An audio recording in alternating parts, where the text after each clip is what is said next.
సభాయ నమః. మీకు అందరికీ తెలుసు, మన రాష్ట్ర ప్రభుత్వం యూనియన్ గవర్నమెంటు 1860లో ప్రొహిబిషన్ ఆఫ్ క్రూయాలిటీ యాక్ట్, పశువుల మీద క్రూయాలిటీ ఉండకూడదు అనేది 1960లో తీసుకొచ్చినారు. 1977లో కూడా 1977లో గోహత్య నివారణ చట్టం తీసుకురావడం జరిగింది. దాంట్లో స్పెసిఫిక్గా ఉన్నది 14 సంవత్సరాల లోపు ఏ జంతువైనా సరే, అది ఆవు కానివ్వండి, ఎద్దు కానివ్వండి, బర్రె కానివ్వండి, దాన్ని చంపడానికి లేదు. కానీ మన కళ్ళ ముందర కనపడుతున్నాయి 2-3 ఏళ్ళ సంవత్సరాల ఎద్దుల్ని కూడా 2-3 ఏళ్ళు కాదు, 2-3 నెలలున్న ఎద్దుల్ని కూడా తీసుకుపోయే లేగదూడల్ని తీసుకుపోయి ఈ హలీం అనే దాంట్లో కలపడం పరిస్థితి ఉంది. దీన్ని నివారించడానికి మన కార్యకర్తలు 24 గంటలు ప్రాణాలకు తెగించి పోరాడుతున్నారు.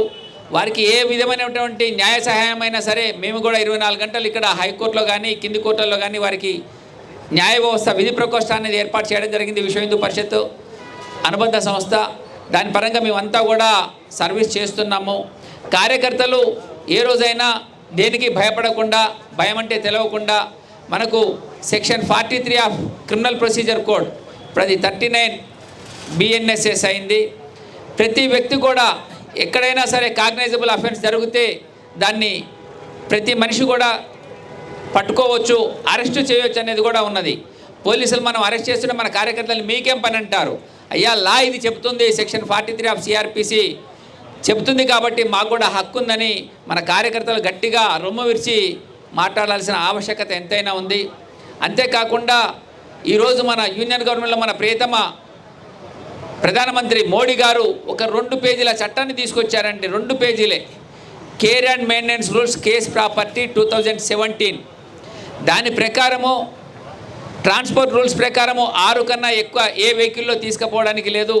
ఒక్కొక్క వెహికల్లో 2 మీటర్లు ఉండాలి. ఒక్కొక్క ఆవుని తీసుకుపోవాలి, ఆవులు కానీ ఎద్దును కానీ తీసుకుపోవాలంటే వీళ్ళందరూ కూడా ఈ కసాయి వాళ్ళు ఒరిస్సా నుంచి, ఇచ్చాపురం నుంచి, అక్కడి నుంచి తోలుకొస్తారు. 6 తీసుకొస్తే వాళ్లకు గిట్టదు. కాబట్టి అంతేకాకుండా మన పోలీసు వాళ్ళు కేసు బుక్ చేస్తే రోజు 250 రూపాయలు ఒక్కొక్క ఆవుకు, ఒక్కొక్క ఎద్దుకు ఆ కసాయి వాళ్ళతోటే కట్టించే పని ఉంది. కాబట్టి ఈరోజు మేము మన కార్యకర్తలు పట్టుకుంటే చౌటుప్పల్ పోలీస్ స్టేషన్లో 30 బండ్లు ఈరోజు కూడా అలాగే ఉన్నాయి. అక్కడ ప్లేస్ లేక సంస్థ నారాయణపురంలో పెట్టుకున్నారు. ఎందుకంటే ఒక్కొక్క DCM వ్యానుకు 18 లక్షలు 20 లక్షలు ఫైన్ పడింది. వాటిని కట్టలేక వాళ్ళు అలాగే ఉంచిపోయారు. కాబట్టి ఈరోజు చట్టాలు కూడా మనం ఇంప్లిమెంటేషన్ చేయాలి. ఇంప్లిమెంటేషన్ కోసమే ఈ ప్రభుత్వాలలో మనం ఈ ఉద్యమాలు చేయడం జరుగుతుంది. చట్టాలు ఆల్రెడీ ఉన్నాయి, కాకపోతే ఇంప్లిమెంటేషనే లేదు. ఈ కబేలాలు కూడా ఎక్కడ పడితే అక్కడ ఇండ్ల ముందర చేయొద్దు. ఈరోజు బక్రీద్ వస్తుంది, బక్రీద్ రోజు కబేలాలన్నీ కూడా బంద్ చేస్తారు యాజ్ పర్ జీవో.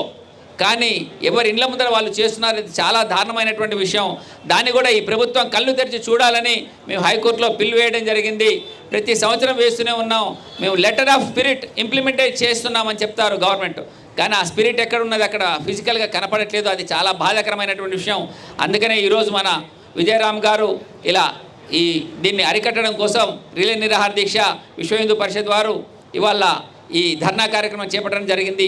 ఇది ప్రజల్లోకి చైతన్యవంతంగా వెళ్ళి ప్రతి ఒక్కరూ కూడా ప్రశ్నించాల్సిన ఆవశ్యకత ఎంతైనా ఉంది.